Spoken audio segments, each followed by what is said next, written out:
In the gospel reading today, as our Lord is speaking to St. Peter at Caesarea Philippi, he says to Peter that to you I will give the keys to the kingdom of heaven.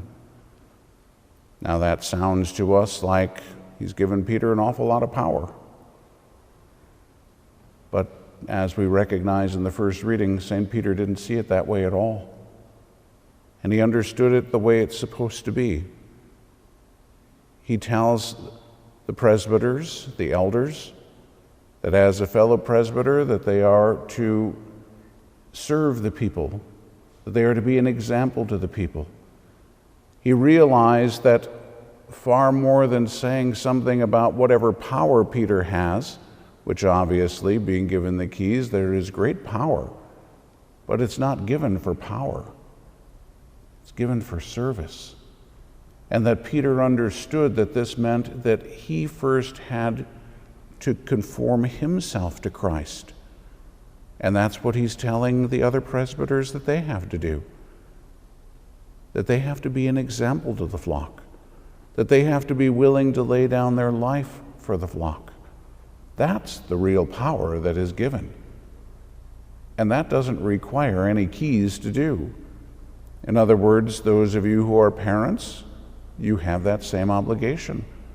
Those of us who are priests have that same obligation. Those who are bishops have the same obligation. Obviously, only the Pope is the one with the keys. The keys signify the prime minister in the kingdom. If you want to look it up, it goes back to the 22nd chapter of the book of the prophet Isaiah. There you see the keys being taken from one man who is the prime minister and being given to another.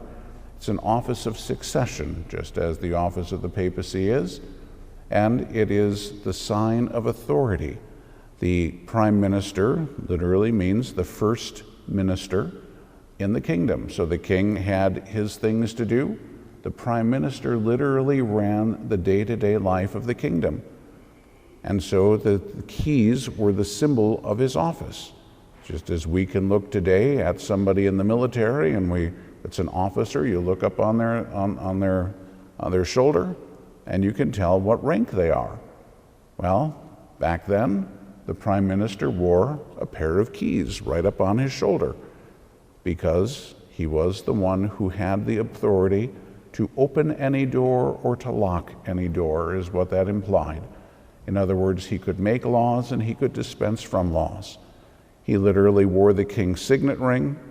He could make laws and he could dispense from them.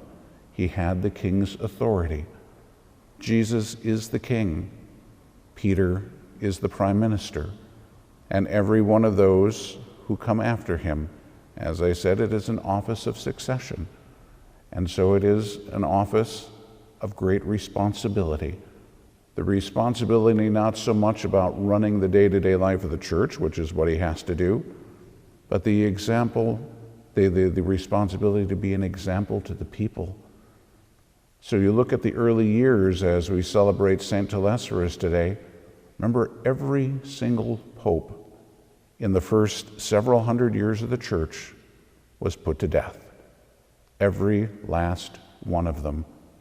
They all knew if they were elected to that position that they were going to die in that position. So again, it comes down then to us to look at that and say, do I have the kind of love for our blessed Lord that I would be willing to die for those entrusted to my care? Am I willing to be that much of an example?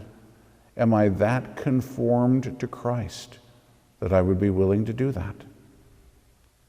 It's a total side point. St. Telesphorus is the only Carmelite ever to be a pope.